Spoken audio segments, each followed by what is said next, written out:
Hello, here is Scott Batcheldor with NBCM News Live Talk Radio with my host, Marty Bullrock. Hello. So we're doing this new series here, and we're going to have fun talking about politics, what's currently going on in Canada, and everything. We're not going to leave anything out, including the kitchen sink. So that's the biggest thing with our details. We thought we'd have some fun with this too. Like, we're not professionals, obviously, but we still want to set it up so we can go do the research, go talk about what we need to say. And we do have a guest here with us tonight from the Yellow Jacket movement, and we will be on here with Rudy here shortly. And I'm going to let Bullrock here tell who he is. Well, good evening, everybody here. I am Marty. I'm formerly Bullrock of Canadian Prairie and World News. I now am a co-host for Long Live Radio, as well as one of the board of directors and members of your staff here for Canon.com. And I'm here today. I'm going to be asking a few questions of Scott. I'm going to be asking a few questions of his guest here. Firstly, I'll be asking for your guest's name today, Scott. Who will we be speaking to today? Rudy Bruce. Rudy Bruce. And he is with the Yellow Jackets? Yes, he is.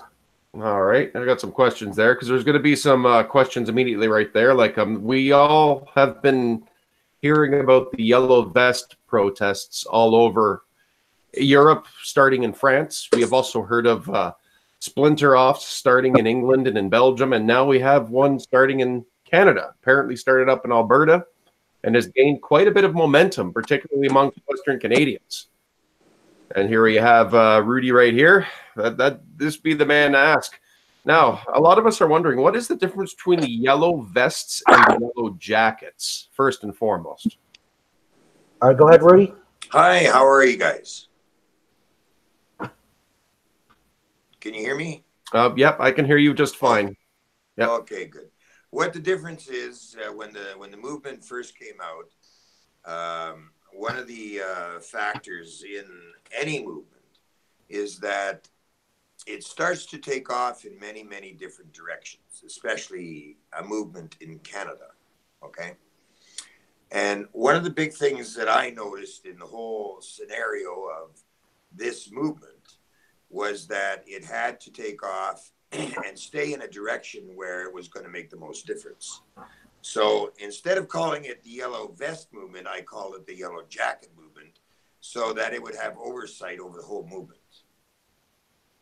Okay, that's a fair enough answer. Like one thing I have been noticing overseas, particularly with these Paris ones, has been this steady creep of violent activity. You know what I mean? We don't need that in Canada. Exactly. And I am for sure of the agreement. I am for sure of the mentality that we do need some oversight for this. We can't let groups like radical leftists like Antifa. We can't let radical right groups like anything attached to the National Policy Institute creep in to what we are doing here. I mean, I honestly sympathize and support the whole cause, like the grassroots, blue collar. You know, we've had enough of the, carbon taxes. We've had enough of fuel prices. I mean, these are all things. It's all about getting some certainty for our future. So yeah. So what specifically is Canada's protest here? Like, there's been talk about, like, all I have to do is mention Catherine McKenna or Justin Trudeau, and we can go on for 2 hours. But what specifically is the Yellow Jackets' mission statement for Canada here? Well, our sole objective in this movement is to take out or address the basic fact of the corruption that we have in this government. Yes, that is a lot in one mouth statement right there. And us at Canon.com is we are trying to take it more on a social side. In my opinion, what we're trying to do is we have created a social network without a report button, without a block button, with a block button without a report button. The idea behind us is to get rid of the possibility of brigading and the possibility of being mass flagged. So movements like yourself, you have at least one social media platform, at least will not get brigaded, mass flagged. Like we've seen what happens with the Patriot, the Proud Boys, and other patriotic groups, anybody associated with Patriot Prayer in the States. So we kind of have to be ahead of the game on that. Exactly. Yeah. So basically what happened was, before Christmas, the Yellow Vest movement had taken off in Paris, and it went off in a direction where it took on a lot of violence. It took on a lot of people getting hurt, and it's still going on today. Okay. Now, then they started the movement here in Canada. And I thought, okay, it's a good thing. It's going to pick up a lot of interest. It's going to pick up a lot of pace. Okay. But the one problem with any movement is that if there's not a proper direction of it, it's going to go off in 50 different directions. Okay. And in order to hold it, in order to hold the movement, it needed a form of oversight. Okay. So that's where I took up my spot as being Yellow Jackets instead of Yellow Vests. Okay. It would still address the movement, but more in a positive direction. Yeah. Well, I've noticed personally when I was watching a lot of that live feed and what was currently going on, everyone assumes that it's just silly stuff that people aren't, but what it is these people are sick and tired of being taken advantage of. People that work hard, do their stuff, and then even people that did work hard and lost everything. Yes. And that's what's happening in Canada slowly too. They're just maybe a few more years ahead of us, but this is coming to Canada. Yes. And I'm not just talking about the Yellow Vests. I'm talking about the poverty, the whole 9 yards. And I mean, we're over 1 million plus homeless. And I mean, that was a count that was done last year. That wasn't what was done this year. Yeah. We need to, there's a lot of people here in Canada that are afraid. They're not afraid so much of our government, but they're afraid of how their children are going to grow up and have a future if we can't see that happening, right? And that's the biggest problem right now is that we have leadership that doesn't represent us as Canadians. They're representing foreigners, but they're not representing Canadians.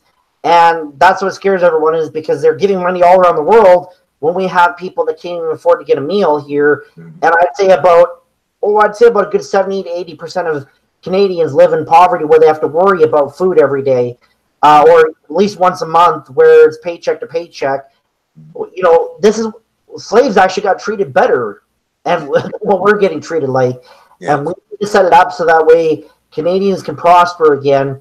And I do appreciate the movement because, if we can do it in a way where, it's peaceful, and I get it, you want to get rid of the corruption and stuff like that, but it's not that easy sometimes too, and it gets frustrating.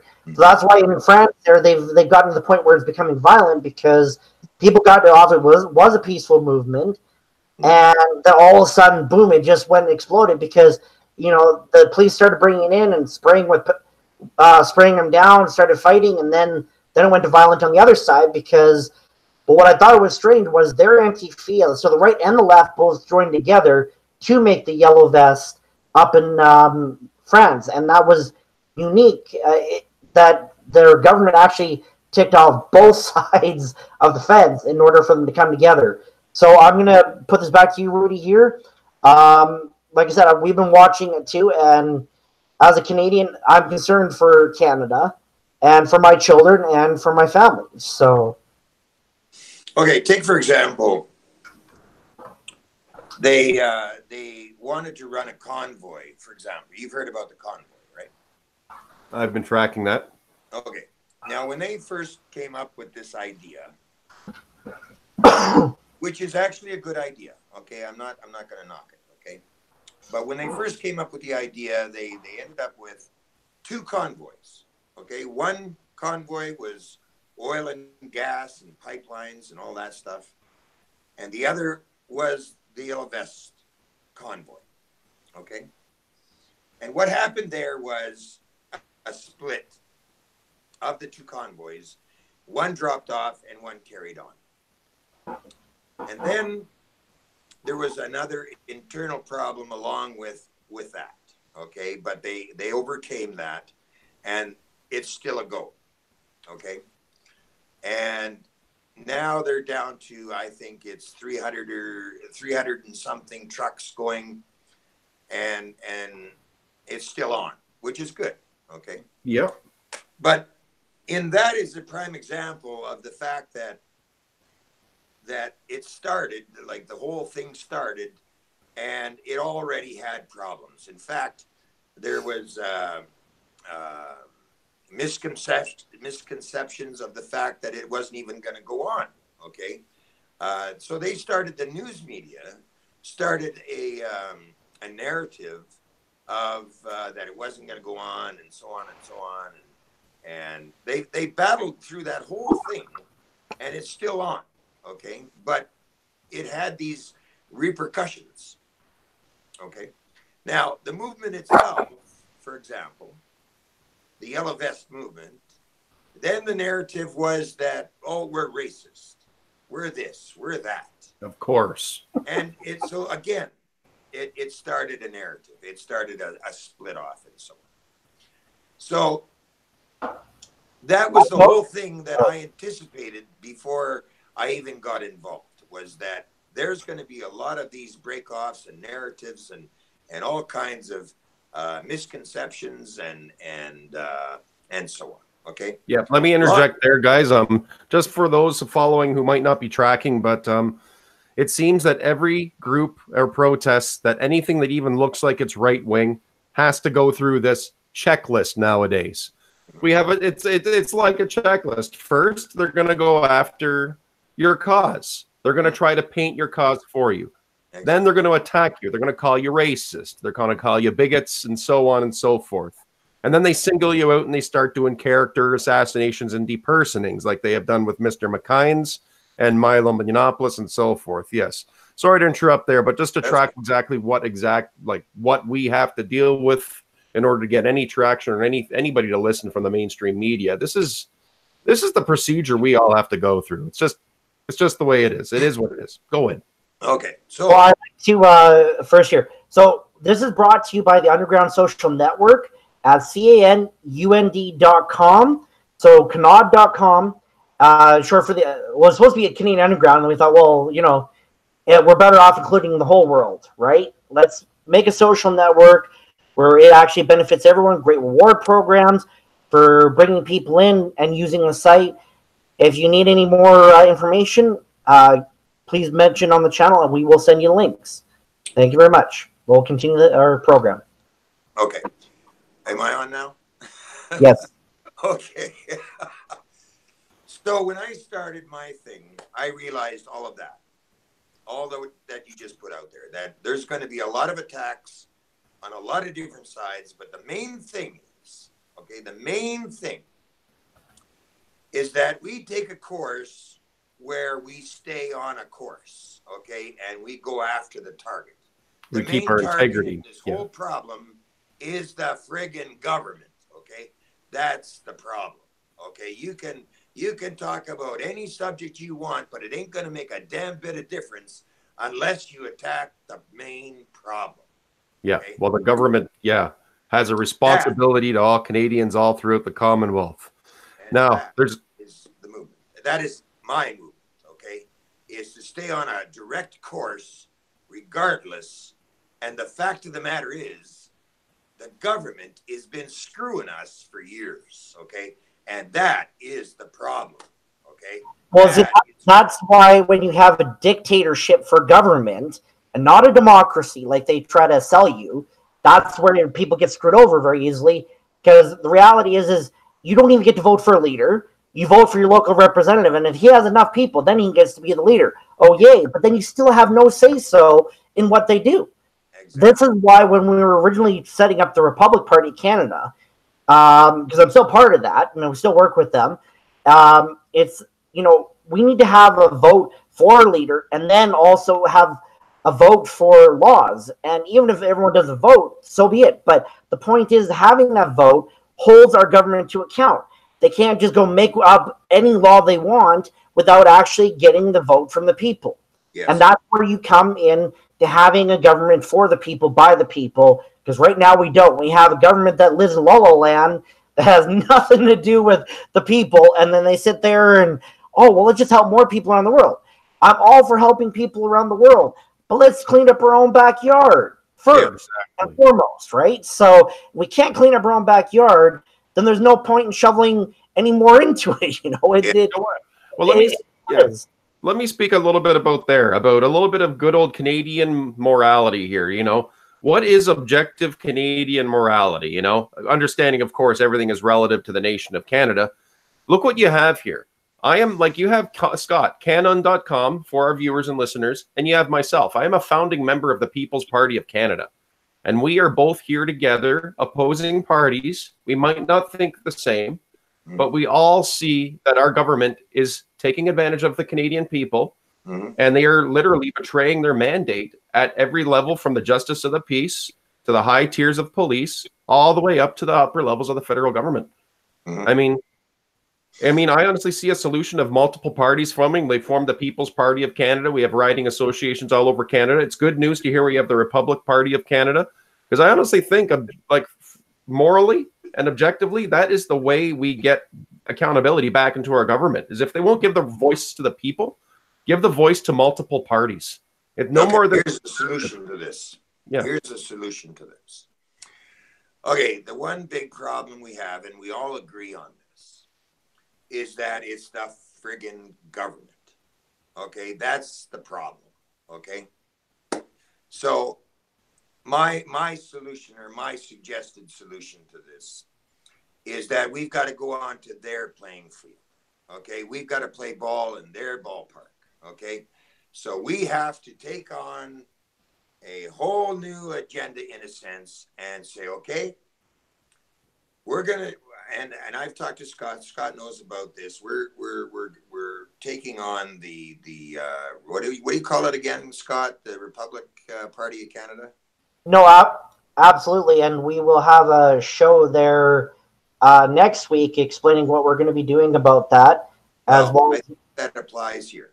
Yes, this will be our next segment. Is we're going to talk about how, because essentially I took leadership only because there's no one available at the moment. Okay. And later on in the week, with the Republic channel, we're going to talk about how I'm stepping down and you're going to be the one who's going to be leader of the Republic. I'm still going to be there helping. Don't get me wrong, but absolutely. So what I'm saying in this, is that in order to accomplish what we've got to accomplish, we've got to get onto a platform that's going to address the exact problem that we're all dealing with, and that is the friggin' government. Okay, and in doing so, it's got to be a party that has got no corruption involved in it. It's got to be a fresh start. It's got to be something that is going to have a say, and like I said, take on the exact problem that we're faced with, and that is the government itself. Basically. No, absolutely. And the biggest thing I find is that, you know, it's interesting because when we say that we need to clean up our own backyards and help our own people, when I mean by our own people, I mean everyone who was born here in Canada that has been here for generations. And, you know, and if people have been adopted into Canadian families, that still counts too. But I'm referring to the fact that, you know, people are just coming here, shouldn't have more rights and freedoms, or, you know, interest-free loans to get houses. The government should not be paying for their homes when we have people living on the streets here that we can't even take care of ourselves. It just shows you how corrupt this government is. Well, yeah. Well, we literally watched through the Liberal Party of Canada their foreign donations spike. I believe it was 2015, 2014, near the end of 2014. We just saw their foreign donations spike, and then it's just like clockwork. Oh, for those of us like yourself, Rudy, who've been a little bit long in the tooth, we know, we've seen this before. We've seen the foreign money come into our federal parties, and then what happens as soon as they're elected to power? Foreign money, or our own tax money, goes out to foreign nations. Every single time. It happened with Mulroney. It happened a bit with Chrétien. And now we're watching it happen more so than I ever expected to see it happen ever under Trudeau. You know, when you're giving money to develop the Philippines infrastructure, giving money to Pakistan, giving money over to Davos and all these wealthy elites. Nothing for our poor. Let me mention something here. In these parties that were involved in all of this, there's only been 3 parties I'm aware of That's the Liberal Party, the Conservatives, and the NDP. Okay? There has not ever been a party that, to my knowledge, now maybe I'm wrong, but I've never heard of another party all of a sudden getting enough momentum to tackle on these parties, okay, that we've already seen many times in the House of Commons. It's been one shift from one to another. And the problem here is, okay, those are the parties that we're dealing with as far as the corruption goes, okay? When you're bringing up a whole new thing, this is what is exciting, because this is a whole new avenue as far as I'm concerned, as far as dealing with these guys, okay? Yeah. We're dealing with something a little unusual here, okay? Now, that alone should tell you that that's the guys that have been screwing us, okay? Whether it be the Liberals, whether it be the Conservatives, whether it be the NDP, okay? Those are the guys that have been doing this to us, okay? Not this new party I'm talking about, okay? Not a whole new movement that I'm talking about. We haven't screwed anybody. All I'm saying is I'm tired of getting screwed. Yeah. You know, I'm tired of getting fucked. I mean, excuse my language, but enough's enough. Okay, we've got to get it together, guys. We've got to get it so that we are going to play on their field, and we're going to put it out to the people. Look, give us a chance, okay? Give us the go ahead to take out these corrupt. I mean, I want to keep my language, civil.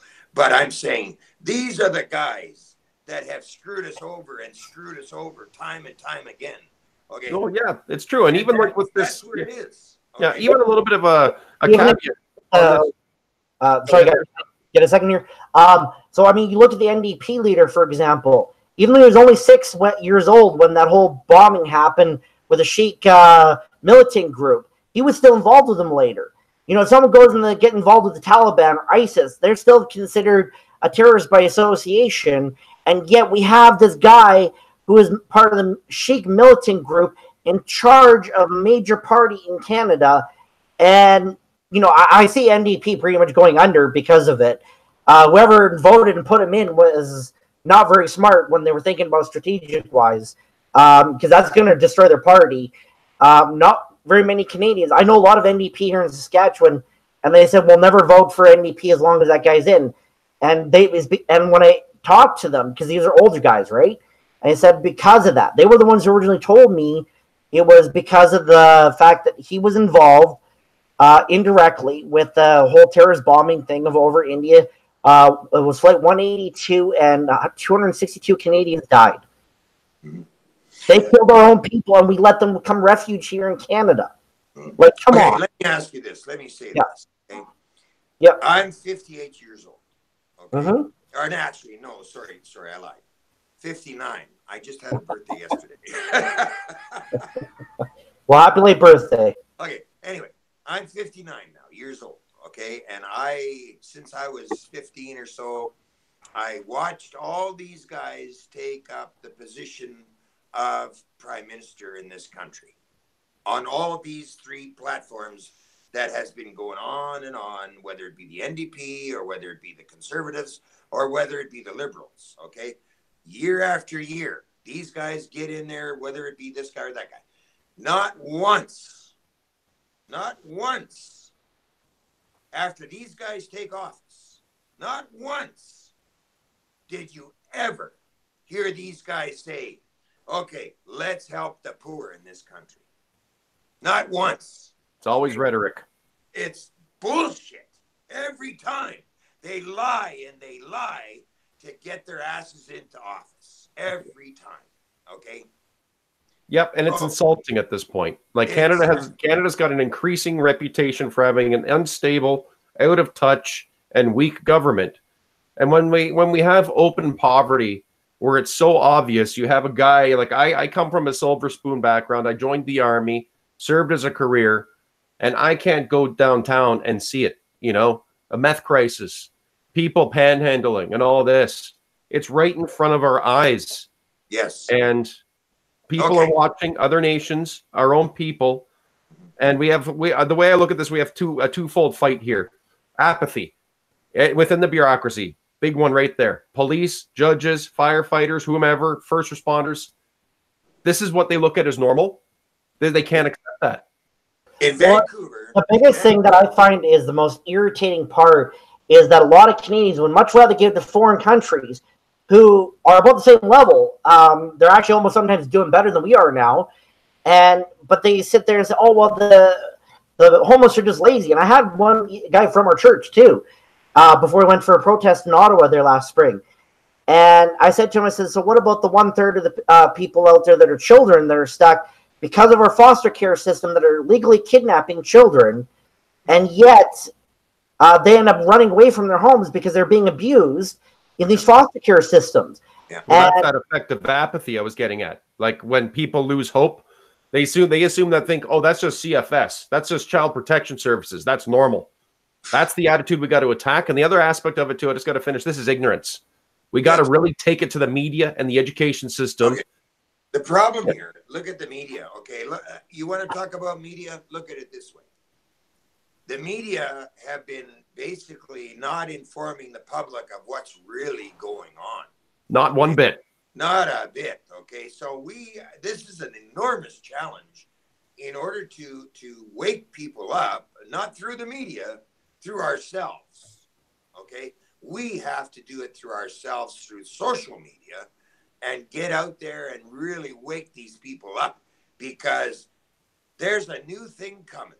Okay. And it's once it starts to take off through social media and other avenues, we're going to wake up the masses like you won't believe. And it's not going to be done through the friggin' media. I guarantee you that. Okay. Well, that's, yeah. Because we're trying our best. They're going to try and twist us every which way to Sunday. Okay. So we have to educate people as to what is really going on with what we're trying to do. Okay. Well, what we mostly need to do is, if we get in a position of power, we need to quit giving to other countries completely. Oh, definitely. Until our country's cleaned up. And the reality is right now, I mean, we can make a big difference. We can go out and get people if we can get people to quit giving to foreign aid that isn't going to the people anyways, and come to, and I'm not saying go out and give homeless people money. Sometimes that could be the worst thing to do. But go out and get some food from McDonald's and hand it out, right? Go get some McDoubles, get some shirts, take your old clothing that's good condition, and, take it to a shelter and hand it to the people yourself, because there's no guarantee always that a shelter either is being honest either. So find some homeless people and say, hey, you guys need some clothing? Hey, you guys want some food? I'll take you out for lunch, right? Yeah. This is how you make a difference in society. Now, we do have a great program with the Canadian Community Project, Inc., and so people can donate through there, and that actually goes to the people as we keep growing. That's what 50% of the profit of the Underground Social Network will go to, is the Canadian Community Project, which is great. 20% to investors and 30% to infrastructure and upgrades. Okay. So if anyone's interested in an alternative version to Facebook, but it has better upgrades to it and stuff like that, go to the Underground Social Network at canard.com. Let me explain. Yep, just one thing in there. It's 5:32, guys, for our listeners, and have a look at canon.com, NBCM News, CCP Project. Also, don't be afraid to have a look at the Brandon Bear Clan, the Winnipeg Bear Clan, charity groups outside Manitoba working for poverty and addiction out this way.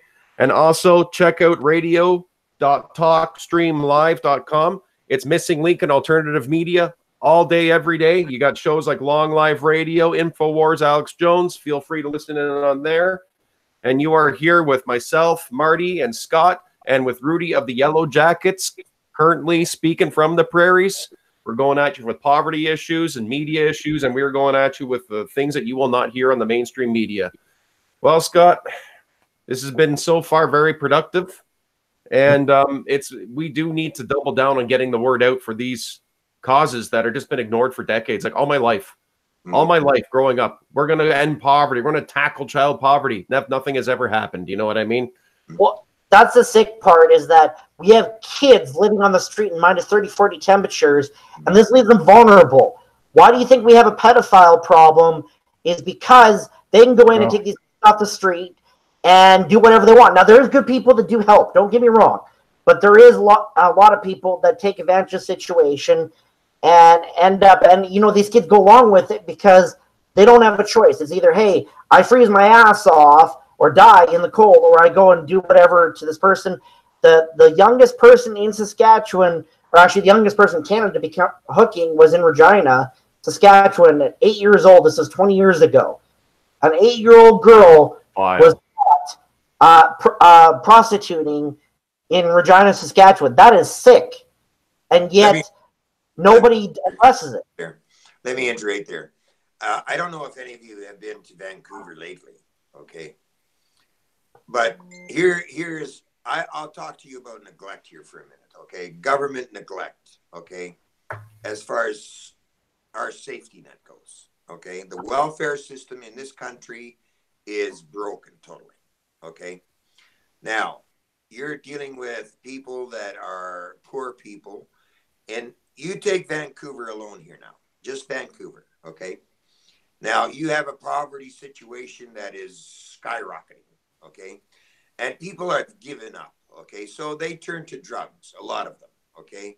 Because they're trying to find some way to relieve themselves of the day-to-day pressures, okay? Basically. Now, it's gotten so bad now, okay, with such neglect of the poverty situation, that every 5 minutes you will hear a siren going off because somebody's OD'd or something of that nature, okay? Every 5 minutes, okay, you will hear a siren going off. In fact, it's so, people are so used to it now, it's nothing. But I mean, I'm not from there. I mean, I drive a truck and I go in there and I come out of there. But I find it very astounding that every 5 minutes you're going to hear this going off, okay? Now, it's got to tell government something. So what happens is the BC government says, we have an emergency epidemic problem here. What does the government do? Throw money at it. Zero. Zero. Or nothing. Yeah. Yeah. They sign paperwork, if anything. Zero. They do zero. Okay. So I do want to mention here that even though that some people do become homeless because of addiction, it's only about 1/3 to 1/4 of the population that are homeless. There's a lot of people, because when the oil crashed, that lost everything. And Child Protective Services was happy to come take their kids off their hands when they were homeless. I mean, people living in camper trailers all across Alberta to everything, tents, whatever they can do to survive. It has become a nightmare of people. I'm in the majority of the biggest areas in Ontario, BC, and then Alberta as the three main provinces for homeless. Now, every province has it, but that's the main one. And yes, in Saskatchewan is more higher for addictions, as well as Newfoundland, for example. For me, it just points towards one big factor in these people, and that is they've given up. Okay? Yeah.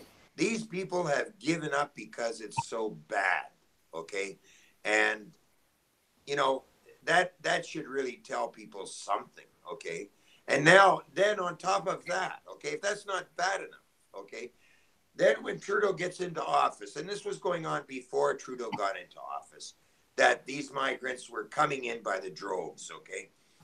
And, it's like the politicians have given up on their own people. They don't even care about what's going on here in Canada. It seems like they only care about themselves and their own election thing. Yeah, okay? That's when they only care, is at election time. Yeah. So they're bringing in, Trudeau is going overboard when he is bringing in all these people, so that because he's done so much damage here, he knows the only way that he's possibly even going to get back in is to bring in all these people. And he's already said that these people are allowed to vote, for Christ's sake. Okay. So he's trying to bring in his own mass of people so he can get back into office. Remember that talk?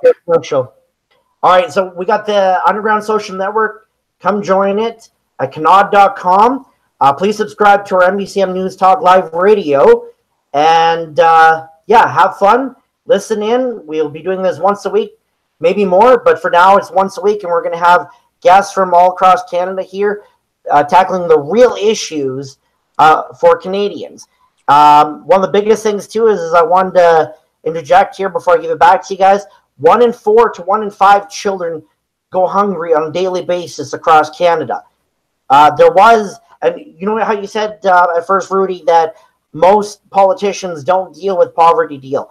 Well, the last NDP leader before Jack Layton ended up, he put through a policy stating that the government was to end poverty for children by the year 2000.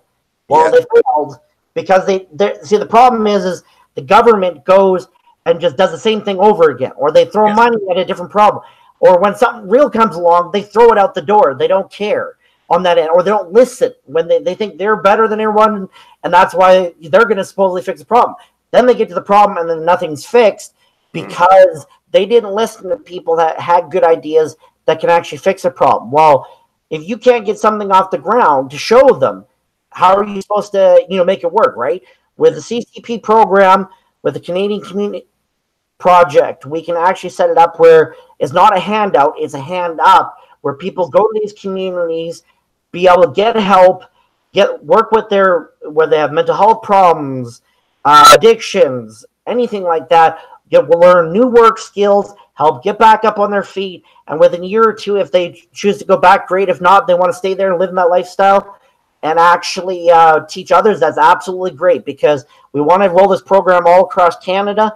This, I believe, is the best way to combat not only people that are homeless, but help deal with poverty, people sitting on social service disability, working people minimum wage that are minimum wage slaves that can't get anywhere because they're sitting there, their family, they're trying to provide, but 2 or 3 jobs isn't enough even. So if they could go in and take programming to do trades for a year or two, and their whole family could go with them, and they're not having to worry about it because everything's provided while you're there, as long as everyone participates in this program to make it work, this would be a much better opportunity for people than what we currently have. And we know it will actually help get a huge progress, because a great program that already exists, but it can only do on a little scale, is Teen Challenge. They do a great job of helping, and they have 80 to 90% success rate in getting people off addictions, and they are 100% donation funded. The government will not donate to them because they believe in God, which is the strange part. They're a Christian group, but because of that, and they won't weigh their faith, but they'll take anyone. You don't have to believe in God or even Jesus to actually go be part of their facilities to get help. And that's the great part about it. But yet the government will not fund them on it.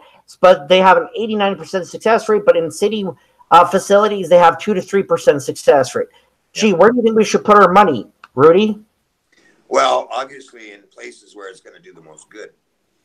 But religion should not be a factor, should it? It should not be a factor where we're, that's the thing. Like, what if religion is they're willing to go in and take it and say, okay, well, we'll take anyone as long as they're willing to adapt. If they're not willing to get to the point where they want to heal, they just want to be there for a free meal and do nothing, then okay, it is what it is. But if they're willing to bring people in despite their faith, then they should be able to get funded.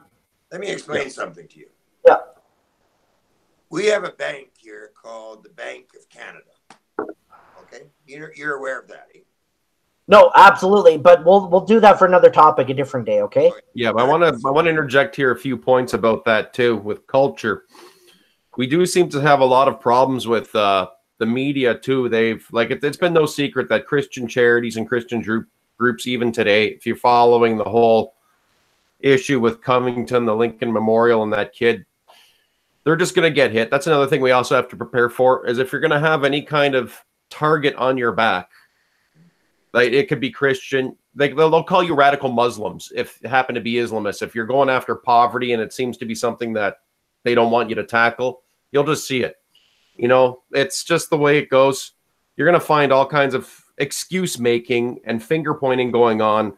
And then it just goes on. Poverty continues. There's another thing right there, is the blame game has got to stop Finger pointing's got to stop, and that's with this ignorance in the media again. You know what I mean? Yeah. Where the problems are not getting pushed out there, and we, like I said, we're going to be doing this every week. We're going to bring the news and the details there. But yeah, we gotta do our best to get all the data together, put all this together, and realize, you know, doesn't matter if you're Christian, if you're Canadian, we're working for poverty. That's everyone. You know what I mean? And like why I was bringing up the bank was because the bank was hijacked in '74.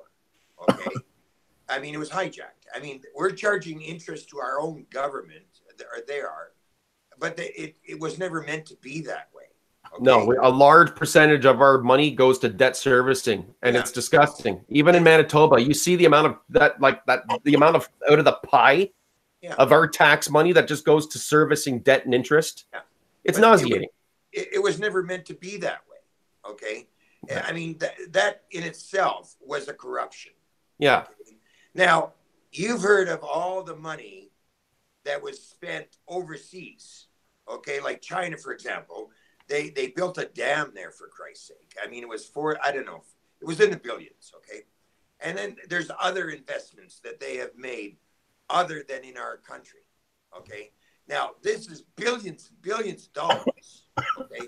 Now, all that money, if it had been spent in our country, we wouldn't even be in this friggin' mess, okay? I mean, all these programs you're talking about should have been well funded. I mean, like even our own health care, for Christ's sake. All of this money that has been going out overseas to other people's countries, it's insane, okay? When we have such a huge problem, this homelessness problem, this poverty situation, all of it, okay? We didn't even have to be this way, okay? Had it not been for the fact that these guys in government have been screwing our country over for year after year after year. And that is why we're in the situation we're in, because we have to finally get up and rise up and take care of this. That's the whole objective, really. Yep. Well, it goes back to the fact, I mean, of a dictatorship. We've never had even a real country or a real government in Canada. We never got to choose as a people back when Canada was formed. But I always love it when, you know, you say, well, who put you in power? Oh, you guys did. I said, I didn't put you in power. I guarantee you, I did not put you in power because I didn't vote for you. So what we're going to do, okay, is we are going to make a movement which we already started. We're going to carry this movement right to the front doorstep of Parliament. And we're going to get it on their playing field so we can actually really address this enormous problem that basically should never have been. Okay, that's what we're going to do. Basically, well, absolutely, and we're going to set it up so that way middle class can be middle class again. Have it set up so families have better supports, whether they are, despite if they're in poverty or if they're middle class. Because the reality is, and then get it set up so that way we change around the Child Protective Service Acts. Set it up so it's federal, because right now provinces have proven that they can't handle it, and most of the provinces are private companies, pretty much. But people don't know that. They make money off of kidnapping your children legally. One has been proven in documents and stuff. 1 in 10 kids in most provinces don't only need to be in care, and in Manitoba, it's 1 in 16. They have kids living out of hotel rooms, for crying out loud, and you're picking up the tab. But, you know, there's nothing more helpless feeling when they come in. They don't even have to have a warrant in most provinces. Oh yeah, we don't like what you're doing, so they come with the police, and the police have to go along with it because that's the law. They can't get them alone, and they can just grab your kids and they're gone, and they don't even have to have an excuse. All they have to do is say, well, we think that the children may be at risk. Well, risk of what?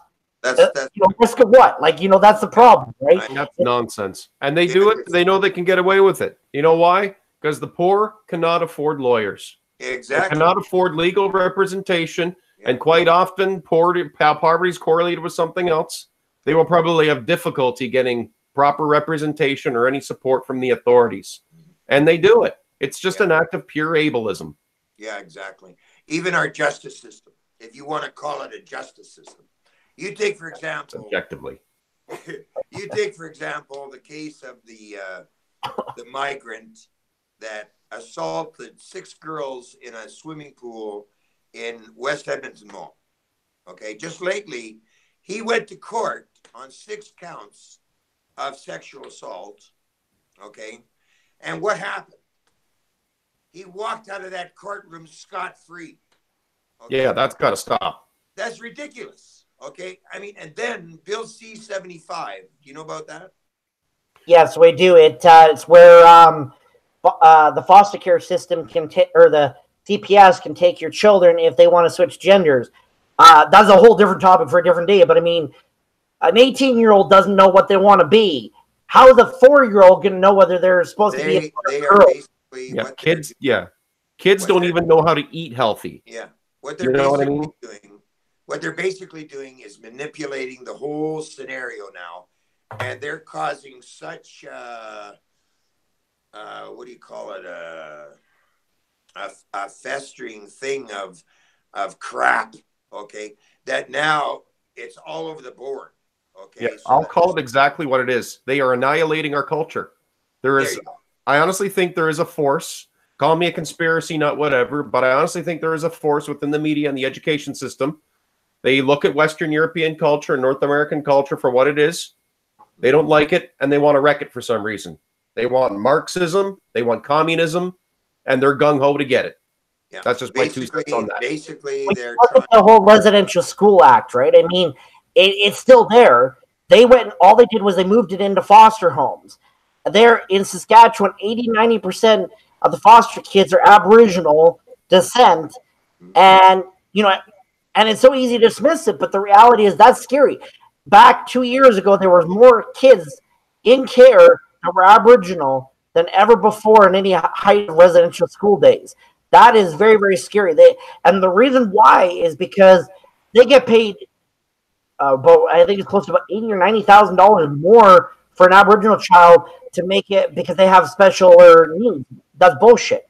It's a bounty they're putting on their heads, and the new Residential School Act is through Child Protective Services.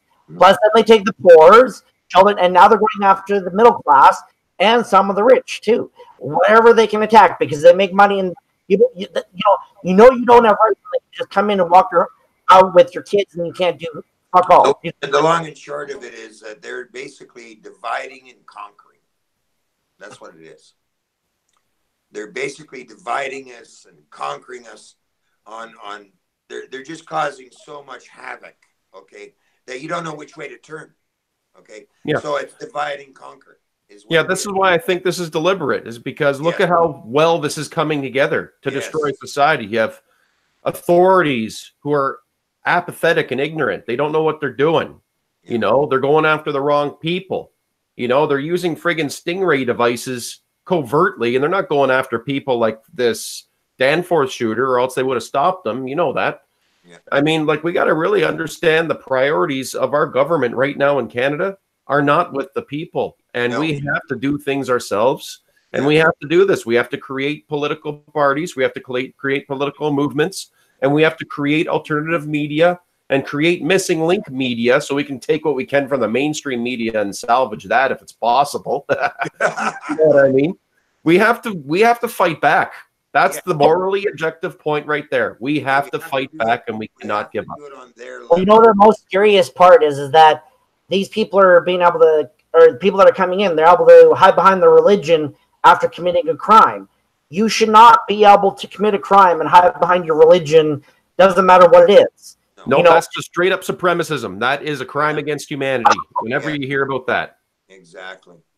I mean, I was bringing up again about what you're talking about, the Edmonton deal there, where the guy was grouping young little girls and then sat behind saying, oh, it's in my religion. It actually isn't. If you actually read the Quran, it has nothing to do with grouping little girls. If it did, then how is that a religion of peace? But that has actually in there, right? So the Quran has the divine hierarchy. That's all it has. It has the same Abrahamic divine hierarchy all three of them have. That is it.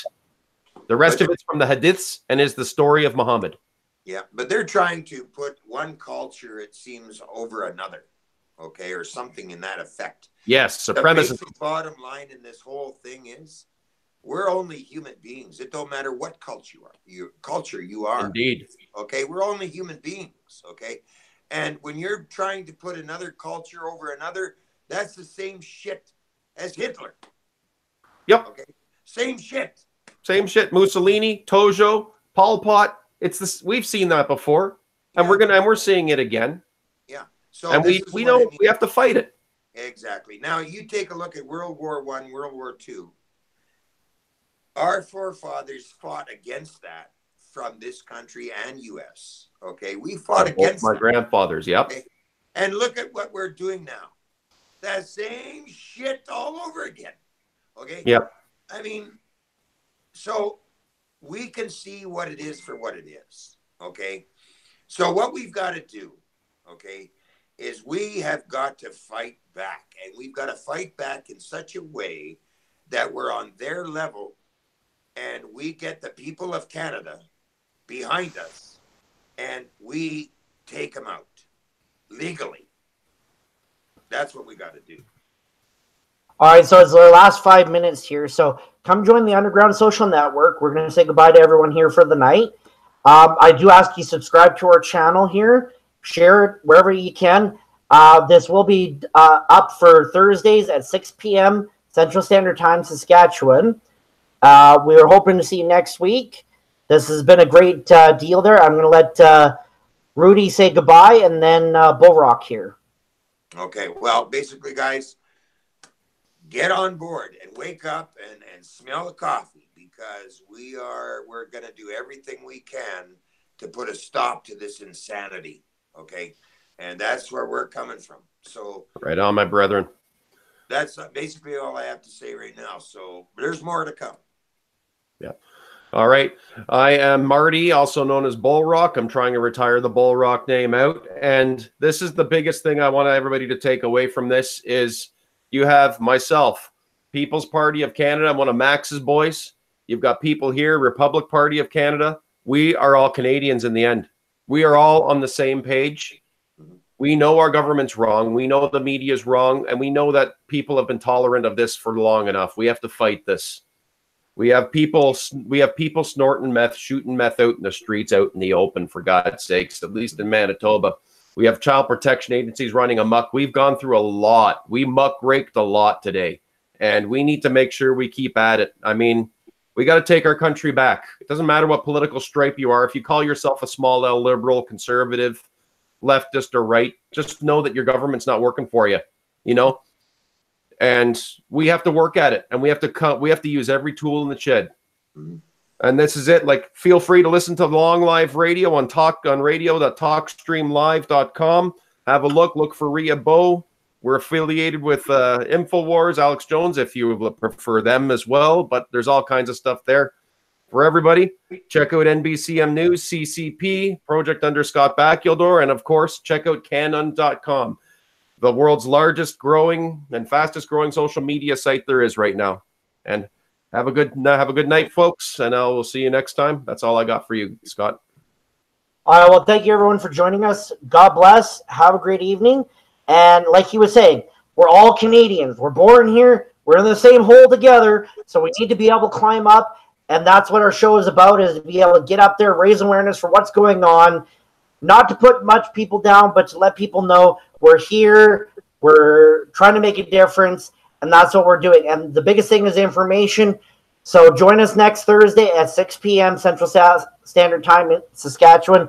Everyone's welcome across Canada. And also join us on the Underground Social Network at canund.com, at canard.com. Thank you very much. God bless. Have a good night.